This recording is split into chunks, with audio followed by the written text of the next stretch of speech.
கர்த்தர் நல்லவர், அவர் கிருபை என்றும் உள்ளது. நம்முடைய ஆண்டவர் ரொம்ப நல்லவர். அவர் நம் ஒவ்வொரு வாழ்க்கையிலும் நம் ஒவ்வொருவருக்கும் அநேக நல்ல காரியங்களை செய்து கொண்டு வருகிறார். அதை நாம் சில சமயங்களில் அநேக சமயத்தில் உணர்கிறோம், உணராமல் போகிறோம். ஆனால் அவர் நம்ம மேலே அக்கறை உள்ளவராக இருந்து நம்மை வழிநடத்தி கொண்டு வருகிறார் என்பது உண்மை. இந்த நாட்களில் பாருங்க, நான் இப்ப வீடு சந்திப்பெல்லாம் நான் போய் வந்து கொண்டிருக்கிறேன் நிறைய புது புது வீடுகளுக்காக. இப்ப போன வாரத்தில் கூட பாருங்க, இங்க சித்தியா இண்டாவில் தான் ஒருத்தர் போய் சந்தித்தேன். அவருக்கு 2 மகன்கள். மூத்தவர் கல்யாணம் பண்ணிட்டு சிங்கப்பூர்ல வேலை செய்கிறார். மனைவி 3 வருஷத்துக்கு முன்னாதே இறந்துட்டாங்களாம். 2வது பையன், அவனுக்கு வயசு 25-26 வயசு தான். அவனுக்கு டயாலிசிஸ். 24-25 வயசு பையனுக்கு டயாலிசிஸ். அதுல அதுவே 2 வருஷம் போயிட்டு இருந்து இப்ப போன மாசம் 4ஆம் மாசத்துல இறந்துட்டான். அந்த டயாலிசிஸ்ல குழப்பம் வந்துட்டு, அப்புறம் அவர் டாக்டர்ஸ்ல ட்ரீட்மெண்ட் பண்ணதெல்லாம் ஏதோ பிரச்சனை வந்துருச்சு அப்படின்னு சொல்லிட்டு ஏதோ ஒரு காரணத்துல இறந்துட்டான். மகன் இறந்துட்டான். இப்போ அதான் நான் வீட்டுக்கு போனேன். வீட்டில் நான் இப்போ இந்த வீட்டில் தனியாக இருக்கிறேன். மனைவியும் போயிட்டாங்க. என் மகன் கூட தான் இங்கே தங்கியிருந்தப்ப மகனும் போயிட்டான், சின்ன வயசுலேயே போயிட்டான். இப்போ நான் ஒண்டி தான் தனியாக அந்த வீட்டில் இருக்கிறேன். என்னுடைய இன்னொரு மூத்த மகன் சிங்கப்பூரில் வேலை செய்கிறான். தனிமையில் வாழ்ந்து கொண்டு பாருங்க, மனம் எவ்வளோ வேதனை உள்ள வாழ்க்கை. இப்படிப்பட்ட வாழ்க்கை தான் வாழ்ந்து கொண்டிருக்கிறாங்க. இப்ப இன்னைக்கு பாருங்க, 2:51 எனக்கு ஒரு மெசேஜ் வந்துச்சு பாருங்க.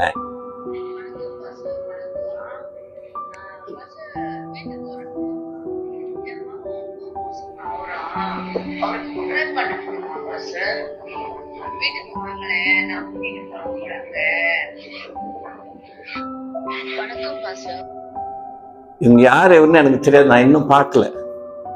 ஆனா பாருங்க, நியூஸ் வந்திருக்கு, வீட்டுக்கு வாங்கல, வந்துட்டு 2 மகனுக்காக ப்ரே பண்ணுங்க அப்படின்ட்டு. இப்ப ஒவ்வொருத்தர் இப்படியா சந்திக்கு போகும்பொழுது பாருங்க, ஜனங்கள் எப்படிப்பட்ட வாழ்க்கை இந்த நாட்டுல வாழ்ந்து கொண்டிருக்கிறாங்க. எல்லாரும் நல்ல சந்தோஷமா ஆடம்பரமான மகிழ்ச்சியில வாழ்க்கையை வாழ்றது பார்க்கறது ரொம்ப குறைவா இருக்குது. ஏன் இப்படிப்பட்ட வாழ்க்கை, ஏன் இப்படிப்பட்ட சூழ்நிலையில மக்கள் வாழ்ந்து கொண்டிருக்கிறார்கள்? நான் கொடுத்த ஆண்டர்கிட்ட ஜெபம் பண்ணிட்டு இருக்கும்போது ஆண்டர் எனக்கு உணர்த்து என்னன்னு சொன்னால், சாபங்கள்.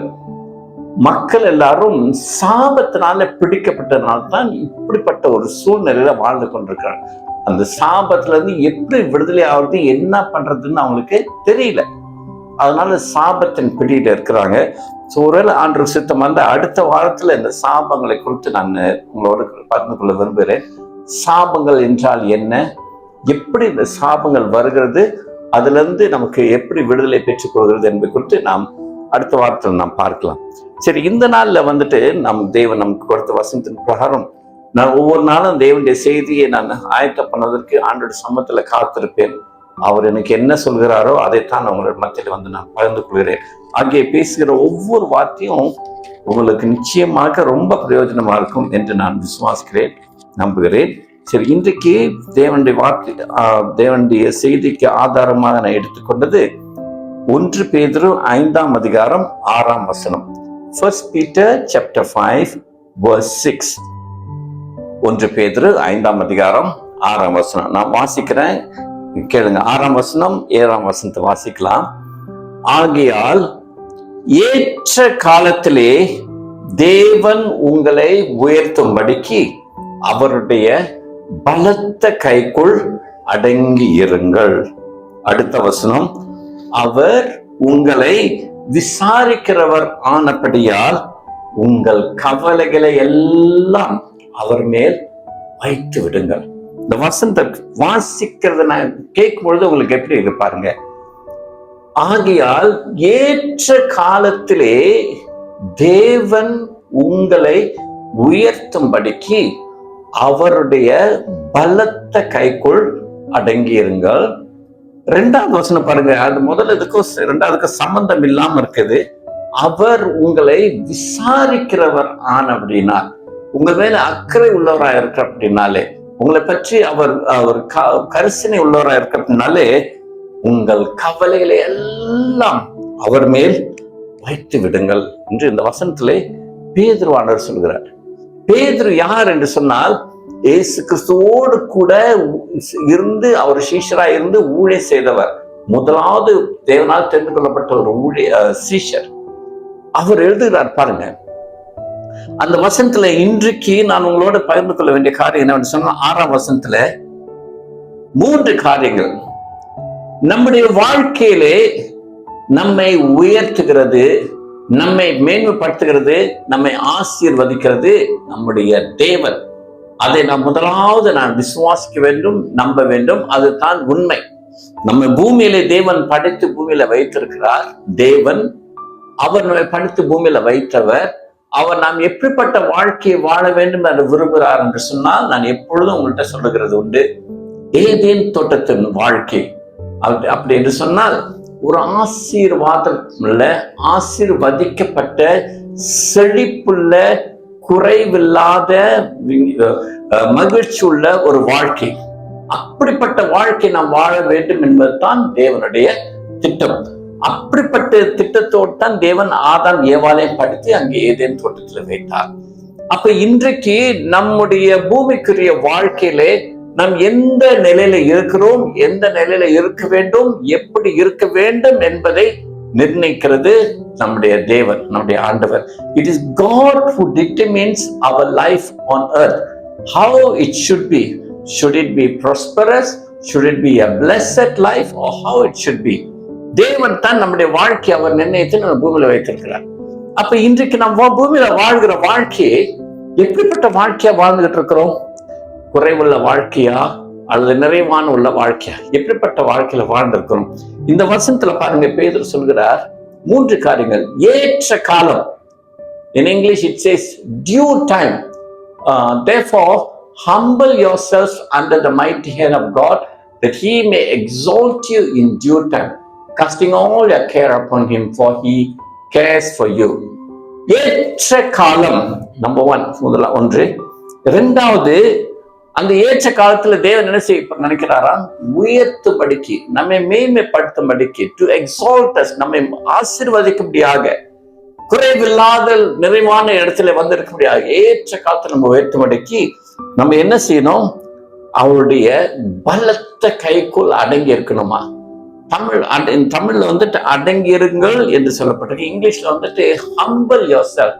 ஹம்பிள் என்று சொன்னால் தாழ்மையா இருங்கள் என்று சொல்லப்பட்டிருக்கு. எங்க தாழ்மையா இருக்கணும்? கர்த்தருடைய பலத்த கைக்குள். கர்த்தருடைய கைனா எப்படிப்பட்ட கை? பலத்த கை. பலத்த கைனா ஆண்டோட கை எப்படிப்பட்ட கைன்னு தெரியும். அவருடைய கருத்தை பற்றி, அவருடைய கையை பற்றி பேசினா நிறைய காரியங்களை பேசலாம். அவர் கையினாலே தான் கூடாது ஒன்றும் இல்லை. அப்ப இன்றைக்கு முதலாவது நான் உங்கள்கிட்ட சொல்ல வேண்டும் சொன்னா, ஏற்ற காலம். இன்றைக்கு நம்முடைய வாழ்க்கையில நான் வாழ்கிறேன்னு சொன்னா, அநேக விதமான சூழ்நிலையில கடந்து வருகிற ஒரு வாழ்க்கையை வாழ்ந்து கொண்டிருக்கிறோம். ஏற்ற காலம் என்றால் என்ன? அது எப்பொழுது வரும், எப்படி வரும், அதை குறித்து பார்ப்போம். 3 உதாரணங்களை மாத்திரம் நான் சொல்ல விரும்புகிறேன். முதலாவது பாருங்க, உங்களுக்கு தெரிஞ்சிருக்கலாம், பழைய ஏற்பாட்டில் நான் படிக்கும் பொழுது யோசேப்பை பற்றி பார்த்திருக்கோம். யோசேப் வந்துட்டு ஒரு வாலிப பையன், 17-18 வயசு உள்ள ஒரு பையன். அவங்க அண்ணன்காரங்களே போயிட்டு வித்துட்டு அவனை அடிமையா வித்துட்டாங்க. அடிமையா வித்துட்டு எகிப்துல போயிட்டு அங்க போய் ஒரு வீட்டுல வேலை செஞ்சாரு. அங்க வேலை செஞ்ச இடத்துலயே சில பிரச்சனை நிமித்தமாக இவர் ஒரு குற்றமே பண்ணல. ஆனா அவரை தூக்கி என்ன செஞ்சிட்டாங்க? ஜெயில போட்டாங்க. அந்த ஜெயில ஒரு வாலிப பையன், நல்ல அழகான பையன், புத்திசாலி பையன், 12 வருஷமா ஜெயில இருக்கிறார்.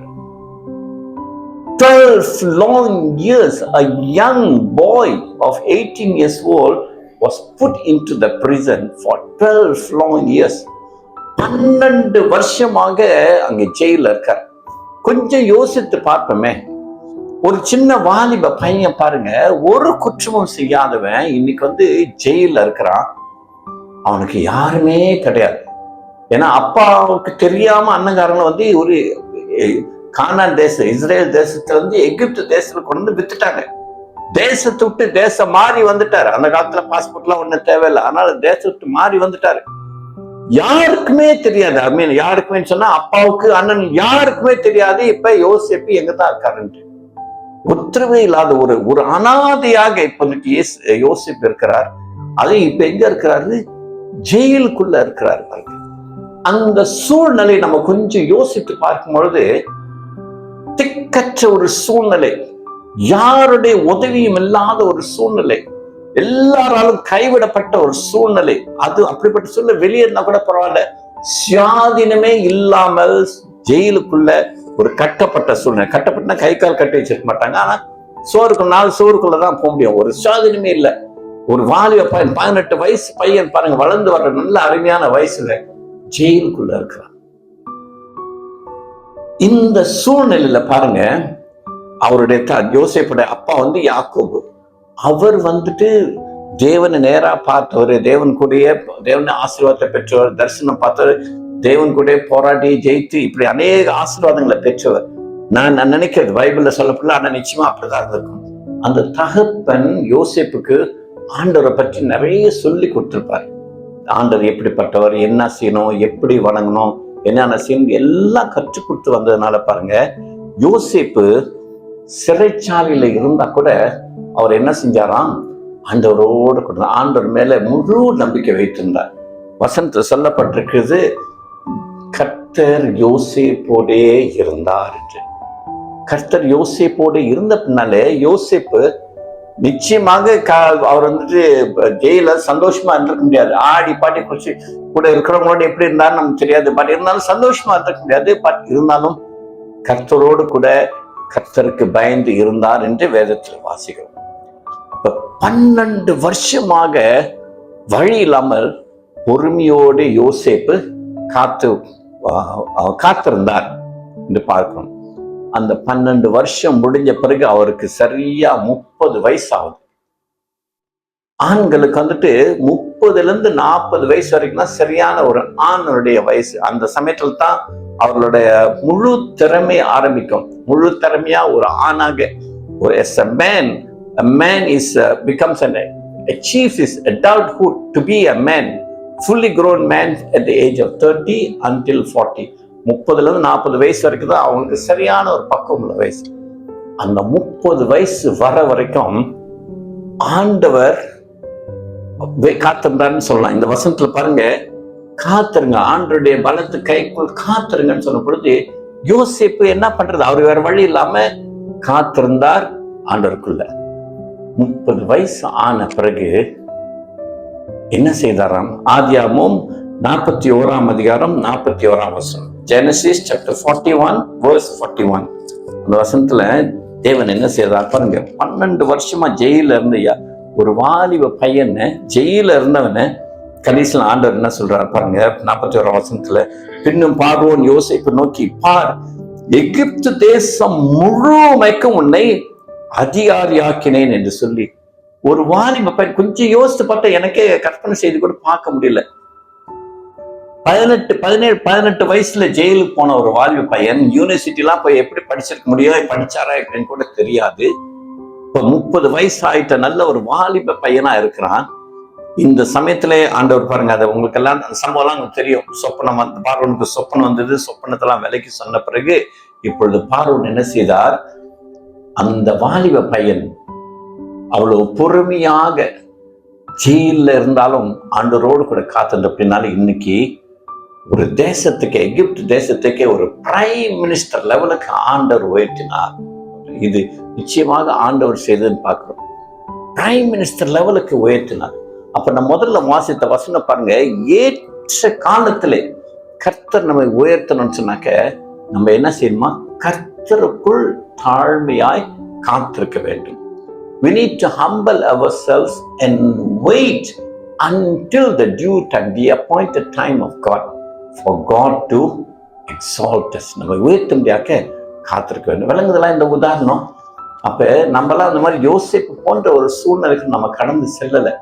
ஆனால் அந்த சின்ன வாலிப பையன் இப்படிப்பட்ட ஒரு கஷ்ட காலத்தை கடந்தான். கடைசியிலே அவன் அவ்வளவு பொறுமையோடு சகித்திருந்தனாலே தேவன் பிரைம் மினிஸ்டர் லெவலுக்கு உயர்த்தினார். இது நிச்சயமாக தேவன் செய்த காரியம். This is how God can do in our lives. இப்படித்தான் தேவன் நம்முடைய வாழ்க்கையில செய்ய முடியும். சரிங்களா? இது ஒரு உதாரணம். ரெண்டாவது உதாரணம், ரூத்தை பற்றி ஒரு சம்பவம் இருக்கு, நீங்களாம் வாசித்திருப்பீங்க. ரூத் இன்னொரு தேசத்து பெண், மோவாப் தேசம். அந்த மோவாப் தேசம் சொன்னாக்க எல்லாராலும் ஏற்றுக்கொள்ளப்படக்கூடிய ஒரு தேசம் கிடையாது. அங்க உள்ளவங்க எல்லாம் யாரும் நம்ம இப்ப சொல்லப்போனா அவங்கலாம் ஒதுக்கப்பட்ட ஜாதி, அப்படிப்பட்ட ஜாதி. அந்த தேசத்துல ஒரு பெண்ணை நகோமியோட மகனுக்கு கல்யாணம் பண்ணி வச்சாங்க. கல்யாணம் பண்ணி அந்த ஊருக்கு, ஏன்னா அந்த தேசத்துல இஸ்ரேல் தேசத்துல பஞ்சம் வந்தனால இவங்க எல்லாம் என்ன செஞ்சாங்க, மோவாப் தேசத்துக்கு போனாங்க. அங்க போனோன்னா 2 மகன்களுக்கும் அங்க 2 பொண்ணை பார்த்து கல்யாணம் பண்ணி வச்சாங்க. போனோன்னு என்ன நடந்துச்சு, நகோமியோட புருஷனும் இறந்துட்டாரு. புருஷன் இறந்தவரும் மாத்திர 2 மகன்களும் இறந்துட்டாங்க. அப்ப 2 பொண்ணுங்க மாத்திரம் இருக்காங்க, மருமகள்கள். அப்ப நகோமி என்ன சொன்னாங்க, 2 பேரையும் பார்த்துட்டு, இங்க பாரு, இனிமே எனக்கு மகன்களும் கிடையாது உங்களுக்கு கட்டி கொடுக்கறதுக்கு, அதனால நீங்க பேசாம உங்க ஊருக்கு திரும்பி போயிருங்க அப்படின்னு சொன்னாங்க. அப்ப அதுல ஒரு பொண்ணு என்ன பண்ணிட்டா, சரி மாமியே நான் நீங்க சொல்றது உண்மைதான் சொல்லிட்டு அந்த பொண்ணு திரும்பி போயிடுச்சு. ஆனா இன்னொரு பொண்ணு ரூத் என்ன செய்தா, நோ, இந்த நாள் முதற்கொண்டு நீங்க எனக்கு மாமியார், நான் உங்கள் மருமகள், உங்களுடைய ஜனம் என்னுடைய ஜனம். இதுல குறிப்பா அவள் சொல்ற வார்த்தை உங்களுடைய தேவன் என்னுடைய தேவன். அவள் சொன்ன வார்த்தை, ரூத் சொன்ன வார்த்தை, உங்களுடைய கடவுள் யாரோ அவரு தான் இனிமேல் என்னுடைய கடவுள். ஆனாகவே என்னுடைய தீர்மானத்துல எந்த ஒரு மாற்றம் இருக்காது, நீங்க சொல்றபடி நான் உங்களை பின்பற்றி வருவேன்னு சொன்னார். அப்ப அதுல பாருங்க, ரூத் 1 அதிகாரம் 16ஆம் வசனம் சொல்லப்பட்டிருக்குது.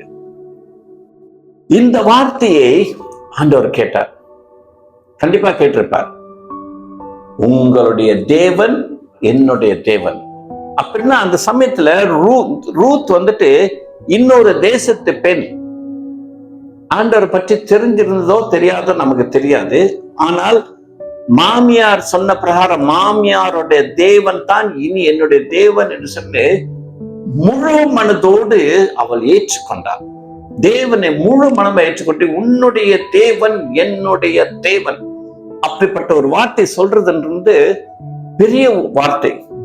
இதுல கலாம் தான் தெரியும். ஒரு வீட்டுக்கு போயிட்டு வந்தோம், அவங்க போயிட்டு வந்தாங்கன்னு சொன்னாங்களா, என்ன இவங்கெல்லாம் மதத்தை மாத்துறாங்க, எங்களை இந்து மதத்தெல்லாம் விட்டுட்டு இங்க வர சொல்றாங்களா அப்படின்ட்டு என்னமோ சொன்னாங்க அப்படின்னு சொன்னாங்க. சரிங்களா? இப்ப நம்ம போய் ஒருத்தவங்க சுவிசேஷம் சொல்லும் போது அப்படிதான், சுவிசேஷம் சொன்ன உடனே வாய் தந்த என்ன வர்றாங்க, இவங்க எல்லாம் என்ன பண்றாங்க, நம்ம வேலை என்ன வேலை, மதத்தை மாத்திர வேலை அப்படின்னு சொல்லிட்டு, அதனால சர்ச்சுக்கெல்லாம் எனக்கு கூப்பிடாதுங்க அப்படின்னு சொன்னாங்களாம். அது ஆண்டவர், நான் ஜெபம் ஆண்டவர் ஏன் இப்படிப்பட்ட வார்த்தை வந்துச்சுன்னு சொன்னதுக்கு ஆண்டவர் எனக்கு என்னத்துங்களா உணர்த்தினாரு, அமைதியா இருந்தவங்கள ஒரு தேன் கூடு இருக்குல்ல, தேன் கூட போய் நம்ம போயிட்டு நோண்டி விட்டோம்னா என்ன ஆகும், தேன் எல்லாம் பறந்துட்டு நம்ம கொட்டா வரல. அதே போல அமைதியா அவங்க இருந்த இடத்துல இருந்தவங்கள நீ போய் என்ன பண்ணிட்ட, டிஸ்டர்ப் பண்ணிட்ட, தொந்தரவு பண்ணிட்ட. அப்ப அங்க இருக்கிற பிசாசெல்லாம் பேசாம இருப்பானா? அதுதான் இப்ப நடந்திருக்குன்னு சொல்லிட்டு அப்படின்னா உடனே ஜெபம் பண்ணி எல்லா ஆவியும் கட்டி போட்டேன். அவங்க வருவாங்க, ஆண்டவர் நிச்சயமா அவங்களை தொடுவார், ஆண்டவர் நிச்சயம் அவங்களை கொண்டு வருவார். ஆகவே இன்றைக்கு பாருங்க, நம்ம எல்லாரும் மதத்தை மாத்திரங்களா மாறிட்டோம். எப்படியோ இந்த வசனத்துல ரூத் பாருங்க, உங்களுடைய தேவன் என்னுடைய தேவன், அந்த வசனத்தை வாசிக்கிறீங்களா? ரூத் சாப்டர் 1 1ஆம் அதிகாரம் 6ஆம் வசனம், ரூத் 16ஆம் வசனம். அதுல பாருங்க, அதற்கு ரூத், நான் உம்மை பின்பற்றாமல் உம்மை விட்டு திரும்பி போவதை குறித்து என்னோட பேச வேண்டாம். நீர் போகும் இடத்திற்கு நானும் வருவேன், நீர் தங்கும் இடத்திலே நானும் தங்குவேன். உம்முடைய ஜனம் என்னுடைய தேவன், ஜனம் உம்முடைய தேவன் என்னுடைய தேவன். Your God is my God. முழு மனதோட அக்செப்ட் பண்ணி சொல்லிட்டாங்க. நோ கொஸ்டின், ஒரு கேள்வி கிடையாது. இந்த நாள் முதற்கொண்டு உங்களுடைய தேவன் தான் என்னுடைய தேவன் என்று அப்படி ஆணித்தரமா முழு விசுவாச நம்பிக்கையோடு அந்த ரூத் சொன்ன வார்த்தையை தேவன் நிச்சயமாய் கேட்டிருப்பார். அதன் பிறகு பாருங்க, அப்ப இன்றைக்கு அவங்க மாமியாரை நம்பி வராங்க. மாமியார்ட்ட ஒண்ணுமே கிடையாது, எல்லாம் இழந்துட்டு தான் இந்த இருந்த தேசத்தை விட்டு இன்னொரு தேசத்துக்கு போனாங்க. இப்ப திரும்பி வரும்போது ஒண்ணுமே கிடையாது, ஒரு வீடு கிடையாது, ஒரு நிலம் கிடையாது, சொந்தக்காரங்க இருக்காங்க, யாருமே இல்லாம அவங்களுக்கு என்ன நம்பிக்கையோடு பின்பற்றி வந்தாங்கன்னு தெரியாது. ஆனா எனக்கு என்ன நம்பிக்கை இருக்குன்னு சொன்னாக்க, அந்த நகோமி விசுவாசித்திருக்கிற தேவன் உண்மையான தேவன் என்று ரூத் தெரிஞ்சு வச்சிருந்து, அதனால உங்களுடைய தேவன் என்னுடைய தேவன் சொல்லிட்டு அதை நம்பி நகோமிய பின்பற்றி வந்தார்கள். வந்த பிறகு பாருங்க எவ்வளவு நாள் நடந்ததுன்னு தெரியாது. அதன் பிறகு தேவன் படிப்படியா அவங்க உயர்த்தி கடைசியில அந்த ரூத்துடைய வம்சத்துல தான் வந்துட்டு தாவீது ராஜா எல்லாத்துக்கும் தெரியும். ரூத் தாவீதுக்கு பாட்டி ரெண்டு தலைமுறைக்கு பிறகுதான் அந்த ரூத்தோட வம்சத்துல தான் தாவீது ராஜா பிறந்தார். அப்ப ரூத் பாருங்க சாதாரண ஒரு பெண்ணாய் ஒதுக்கப்பட்ட ஒரு ஜனம், ஒதுக்கப்பட்ட ஒரு தேசத்துல இருந்து வந்த ஒரு சாதாரண ஒரு பெண் இங்கே உம்முடைய ஜனம், உம்முடைய தேவன் என்னுடைய தேவன் சொல்லிட்டு தேவனை முழு நம்பிக்கையோட இங்க வந்த பிறகு என்ன நடந்து பாருங்க, தேவன் உயர்த்தினார். அந்த ரூத்துடைய வம்சத்துல தான் தாவீது ராஜா பிறந்தார். அந்த தாவீதின் வம்சத்துல தான் பிறகு இயேசு கிறிஸ்துவானவர் பிறந்தார். இப்படிப்பட்ட ஒரு உயர்வு, எப்படிப்பட்ட ஸ்லாக்கியம் இன்றைக்கும் பாருங்க. அந்த ரூத் பத்தி நம்ம பேசுறோம். ஏன் பேசுறோம்னு சொன்னாக்க, அன்றைக்கு ரூத் எடுத்த தீர்மானம் உம்முடைய தேவன் என்னுடைய தேவன் என்று முழு நம்பிக்கையோட வந்தார்கள் பார்க்கிறோம். இன்னொரு பொண்ணை பத்தி நம்ம பேசுறதே கிடையாது, அவங்க என்னன்னு கூட தெரியாது. அப்ப இதுல இந்த ரெண்டு சம்பவத்தில் பாருங்க, யோசேப்பும் ஆண்டவர் மேல முழு நம்பிக்கையோடு இருந்தார், கடைசியில ஆண்டவர் உயர்த்தினார். ரூத்தும் அதே போல எத்தனை வருஷங்கள் தெரியாது, ஆனால் உண்மையாய் சரியாய் நம்பிக்கையோடு காத்திருந்த பொழுது அந்த ஏற்ற காலம் வந்த பொழுது பாருங்க தேவன் ரூத்தை உயர்த்தினார். அப்புறம் அந்த தேசத்துல ஒரு பெரிய எஜமானியா வேலைக்காரங்களா போனாங்க, ஒரு எஜமானியா போனாங்க.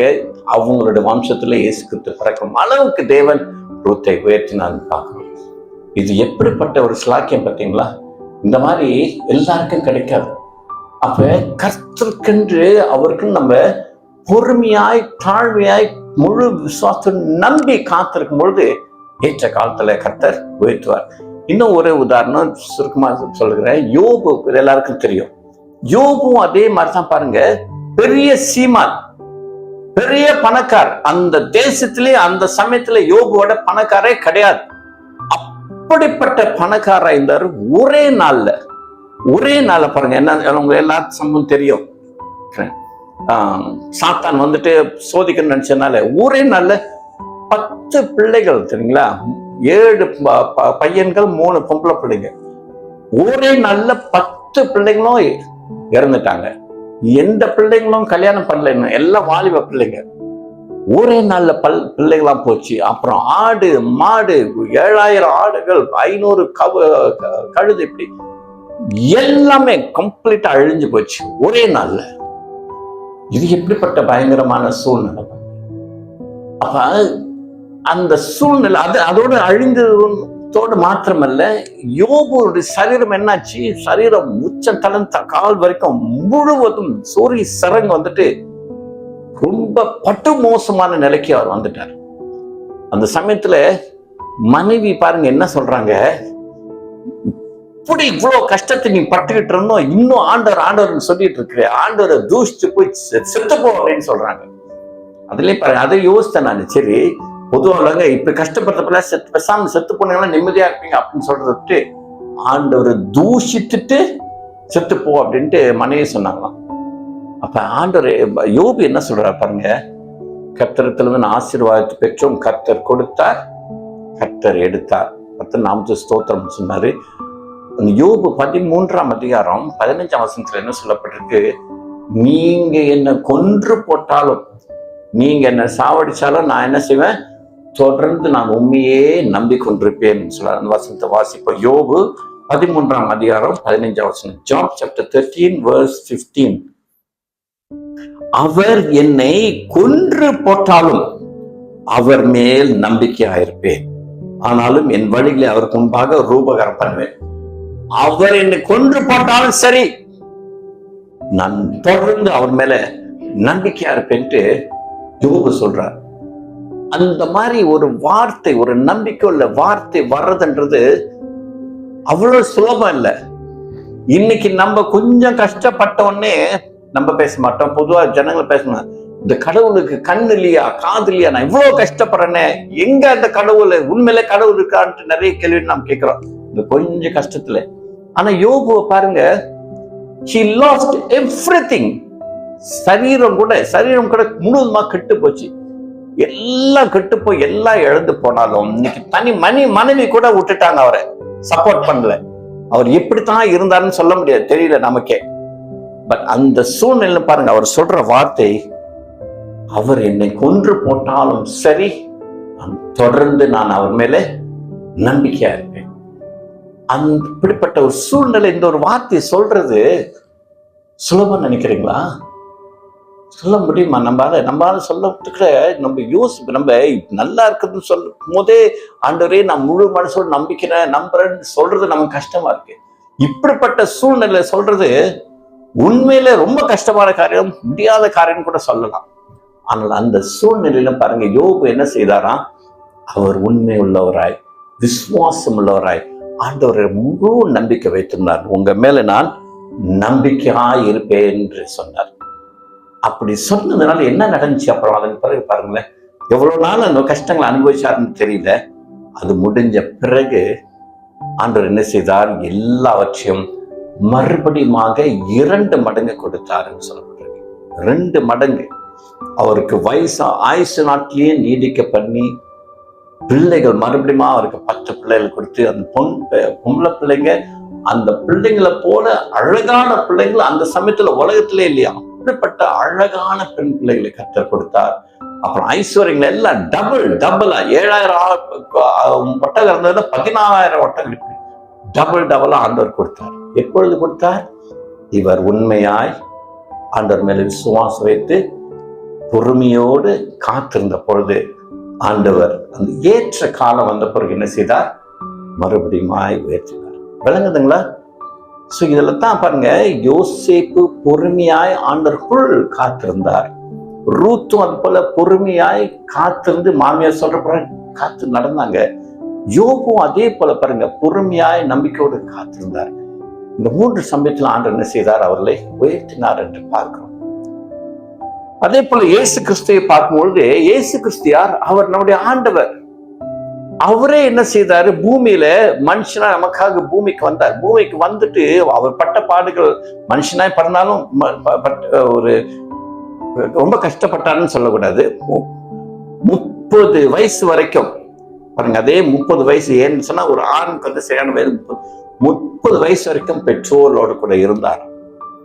அவர் யார்? இயேசு கிறிஸ்து யார்? அவரு தேவன் தெரியுங்களா? நமக்காக பூமிக்கு வந்தார்னு பார்க்கணும்.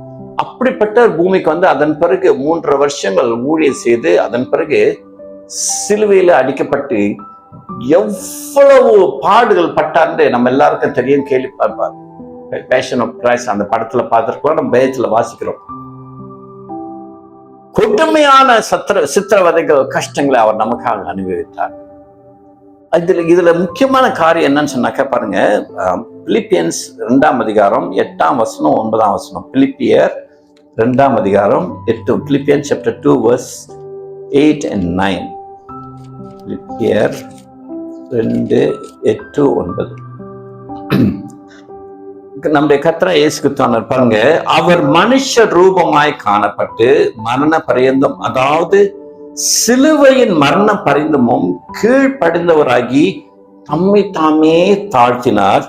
ஆதலால் தேவன் எல்லாவற்றுக்கும் மேலாக அவரை உயர்த்தி இயேசுவின் நாமத்தில் வானோர் பூதலத்தோர் பூமியின் கீழானுடைய முழங்கால் யாவும் முடங்கம் படிக்கும் பிதாவாகிய தேவனுக்கு மகிமையாக இயேசு கிறிஸ்து கர்த்தர் என்ற நாவுகள் யாவும் அறிக்கப்படும் எல்லா நாமத்திற்கும் மேலான நாமத்தை அவர் கொடுத்தார். அப்ப இயேசுக்கு தரது தேவன் என்ன செஞ்சார்? பூமிக்கு அனுப்பினார். இந்த மாதிரி பூமியில போய் பாடுபட வேண்டும் என்று. அந்த பாடுகளை படுறது கூட அவர் என்ன செய்தார்? அந்த வசனத்துல கெத்செமனே தோட்டத்துல ஒரு சமயத்துல எல்லாரும் வந்து சூழ்ந்த பிறகு சீஷர்கள் கேட்கிறாங்க, பிடிச்சி வெட்டட்டா அப்படின்னு பேதுரு தான் கேட்டாரு. அப்ப இயேசு கிறிஸ்து சொன்னார், நான் ஒரு வார்த்தை சொன்னா, ஒரு லேகியம் சொன்னா ஒரு 6000 பேர் இருக்கு, 600 இருக்கு, 6000 பேர் இருக்கு சொல்றாங்க. 6000 பேருக்கு மேற்கொண்ட ஒரு தேவதூதர் பட்டாளமே வந்து இறங்கி இவங்க எல்லாத்தையும் சின்னாபனமாக்கி போட்டுற முடியும். அவ்வளவு அதிகாரம் என் கையில இருக்கு. ஆனா அவர் என்ன செய்தார்? பொறுமையோடு சகித்தார். நான் பூமிக்கு வந்த நோக்கம், தேவனை அனுப்பின நோக்கம் என்னன்னு சொன்னா, நான் மக்களுக்காக என்ன செய்ய வேண்டும், ரத்தத்தை சிந்தனன்னு சொல்லிட்டு அவர் பொறுமையாக அதுல இருந்து பாருங்க, மரண பரிதம் கீழ்ப்படுத்தி தம்மை தாமே தாழ்த்தினார்னு பாருங்க. இயேசுக்கு தன்னை செய்தார் பாருங்க. அவ்வளவு வல்லமை உள்ளவராய் இருந்தோம், இந்த சூழ்நிலை வந்த பிறகும் அவர் பொறுமையோடு என்ன செய்தார், சகித்தார் என்று பார்க்கிறோம். அதன் பிறகு வெற்றியாய் சிலுவை பாடுகளை முடிச்சு உயர்த்த பிறகு தேவன் அவரை எல்லாருக்கும் மேலாக அவரை உயர்த்தினார் என்று பார்க்கிறோம்.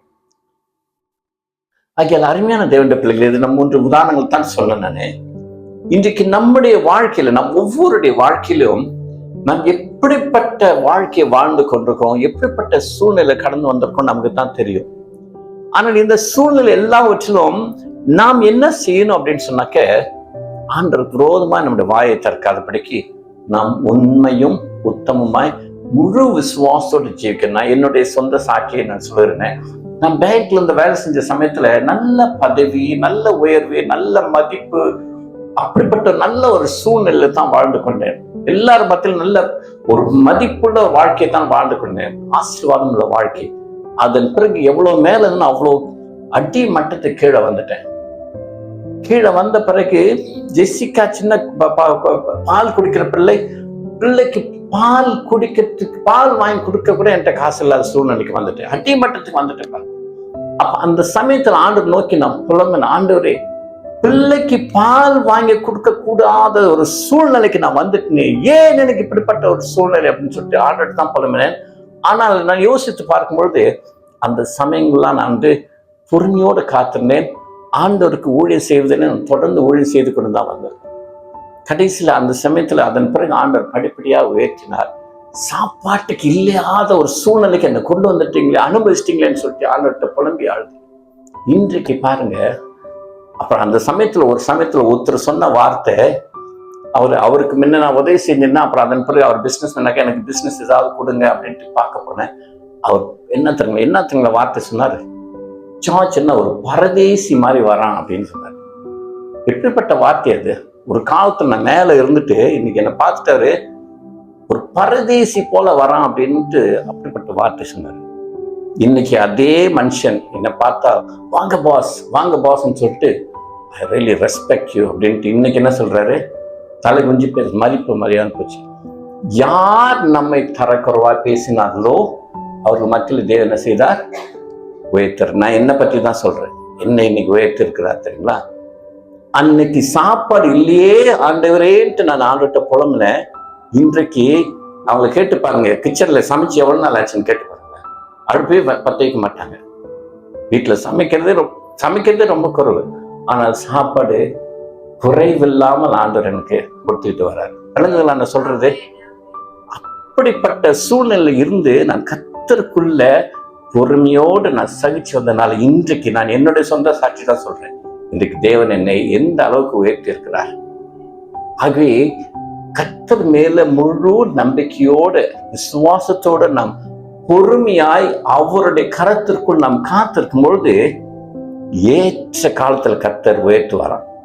அந்த காலம், ஏற்ற காலம்ன்றது எப்ப வரும் நமக்கு தெரியாது. இதுல என்ன சொல்ற நல்ல வேலைன்னு கொள்ளுனாக்க, நம் ஒவ்வொரு வாழ்க்கையிலும் ஆண்டவர் ஒரு காலத்தை திட்டம் பண்ணி வைத்திருக்கிறார். இந்த காலத்திலே உனக்கு இந்த காரியம் நடக்கும், இந்த சமயத்திலே உனக்கு இது நடக்கும், இப்படி இருப்பாய் அப்படின்ட்டு ஆண்டவர் திட்டம் பண்ணி வைத்திருப்பார். God would have got a plan for all our life. அப்ப அந்த காலம் வரும்பொழுது நாம் கர்த்தரிடத்துல தொடர்ந்து விசுவாசம் உள்ளவர்களாய் நம்பிக்கையுள்ளவர்களாய் இருக்கும் பொழுது அந்த காலத்துல என்ன செஞ்சிருவார், ஆண்டவர் அப்படியே கையை பிடிச்சி ஒரு தூக்கி விட்டாருனாக்க கீழே இருந்து நம்ம என்னங்க வந்துருவோம், மேல வந்துருவோம். அப்ப அந்த காலம் எப்படி நமக்கு தெரியாது. அந்த காலம் வரும் வரைக்கும் நாம எப்படியா இருக்கணும், உண்மையா இருக்க வேண்டும், கர்த்தருக்கு ஏற்ற விசுவாசம் உள்ளவர்களா இருக்கணும், அவர் மேல முழு நம்பிக்கை உள்ளவர் இருக்கணும். என்னுடைய தேவன் எனக்கு செய்வார். அப்ப அந்த மாதிரி பொறுமையாய் காத்திருக்கணும்னு சொன்னா நமக்கு என்ன தேவை, நம்ம ஆண்டவர் மேல முழு நம்பிக்கை வேணும். அப்ப முழு நம்பிக்கை சொன்னா நம்முடைய ஆண்டவர் யார் என்று நம்ம எல்லாம் நல்லா தெரிஞ்சு வச்சிருக்கணும். தெரிஞ்சிருந்தாதான் நம்ப முடியும். இன்னைக்கு எனக்கு கேள்வி கேட்டாக்க, ஆமா இவ்வளவு பேசுறீங்களே, அந்த கடவுளை நான் நம்ப முடியுமா அப்படின்னு கேள்வி கேட்டா நம்ம என்ன பதில் சொல்லணும், என்ன பதில் சொல்லலாம், என்ன சொல்றீங்க கலா? நம்முடைய ஆண்டவர் நம்ப முடியுமா? நம்பலாமா அவரை? எப்படி சொல்லுவீங்க நம்பலான்ட்டு? 100% நம்பலாம். என்னுடைய வாழ்க்கை ஆண்டவர் மாத்திருக்காரு. 100% நம்முடைய ஆண்டவர் என்ன செய்ய முடியும்? நம்ப முடியும். அப்படி உற்சாகத்தோடு தைரியமா நம்ம சொல்லணும். அந்த அளவுக்கு நமக்கு நம்பிக்கை இருக்கணும். My God is a person who can be trusted forever. Nothing can change him. அப்படிப்பட்டவர் தான் என்னுடைய ஆண்டவர். என்னுடைய ஆண்டவர் நம்பிக்கைக்கு உரியவர். அவரால் கூடாத காரியம் ஒன்றுமே இல்லை. இன்றைக்கு எல்லாரும் என்னை பார்த்து ஏளனமா பேசலாம். இன்றைக்கு நான் தாழ்மையா ஏழ்மையா இருப்பது போல காணப்படலாம். ஆனால் என்னுடைய ஏற்ற காலத்தில் ஆண்டவர் என்ன செய்வார்? என்னை உயர்த்துவார். I am waiting for the time and the due time. அது எப்பொழுது வரும்? இப்பொழுது வரும். நம்ம விசுவாசிக்கணும். இன்னும் 10 வருஷம் 100 வருஷத்துக்கு பிறகு வராது. ஆண்டவர் ஏற்ற காலத்துல என்ன உயர்த்துவார்னு சொல்லியிருக்காரு. ஆண்டவரே நீங்க சொல்லி இருக்கிறீங்க, ஏற்ற காலத்துல என்ன உயர்த்த நீங்க சொல்லி இருக்கிறீங்க. அந்த காலத்துல நீங்க உயர்த்த முடியாது. நான் உங்களை முழு நம்பிக்கையோட விசுவாசம் நான் காத்திருக்கிறேன்னு சொல்லுங்க. நிச்சயமாய் ஆண்டவர் சீக்கிரத்தில் நம்ம ஏற்ற காலத்துல உயர்த்த. ஆகிய நம்ம யாரும் என்ன செய்யக்கூடாது? சோர்ந்து போக கூடாது. நம்முடைய ஆண்டவர் பெரியவர், சர்வ வல்லமை உள்ளவர். அவரால் கூடாத காரியம் ஒன்றுமேலே. இன்றைக்கு நம்முடைய வாழ்க்கை இப்படி இருக்கலாம், நாளைக்கு ஆண்டவர் என்ன செய்ய முடியும்? முற்றிலுமாக அதை மாற்றி போட முடியும். மாற்றி போடணும்னாக்க உயர்ந்த நிலைக்கு மாற்ற முடியும். யோசேப்பு முதல் நாள் ஜெயில இருந்தான், அடுத்த நாள்ல பிரைம் மினிஸ்டர் ஆயிட்டார். நடக்குங்களா உலக வாழ்க்கையில? நடக்க முடியாது. நடந்தது யோசேப்பின் வாழ்க்கையில. ஏன்?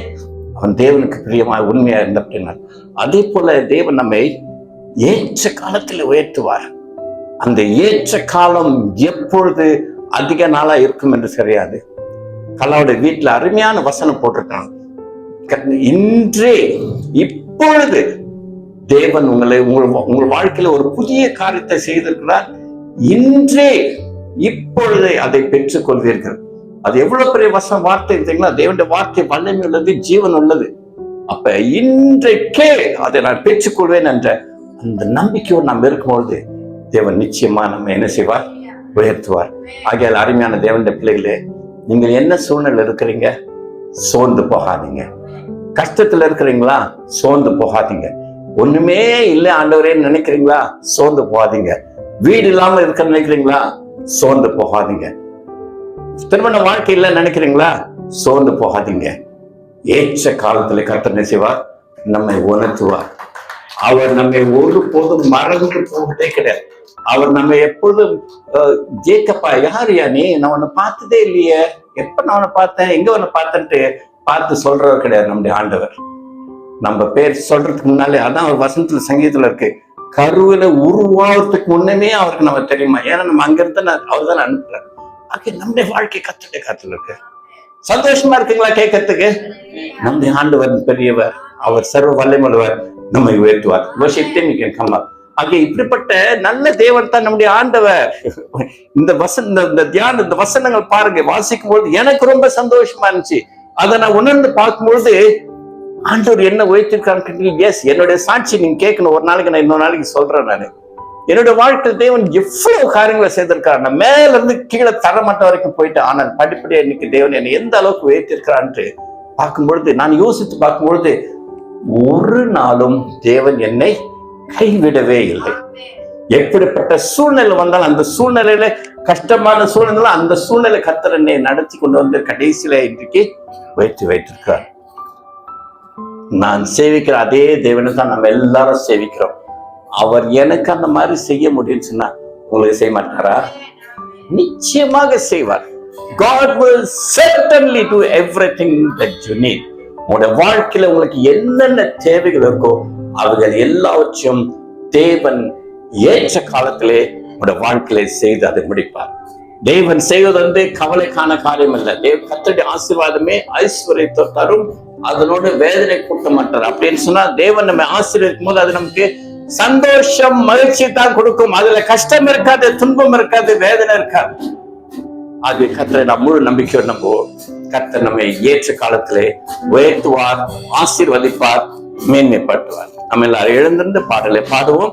பாடலை பாடும் பொழுது நான் முதலாவது காணிக்கை எடுப்போம். காணிக்கை எடுத்த பிறகு நமக்கு ராபோஜன பந்தி இருக்கு. நாம் ராபோஜன பந்தியில பகிர்ந்து கொண்டு அதன் பிறகு நாம் ஜெபத்தோடு கூட நாள் ஆராதனை முடிக்கலாம்.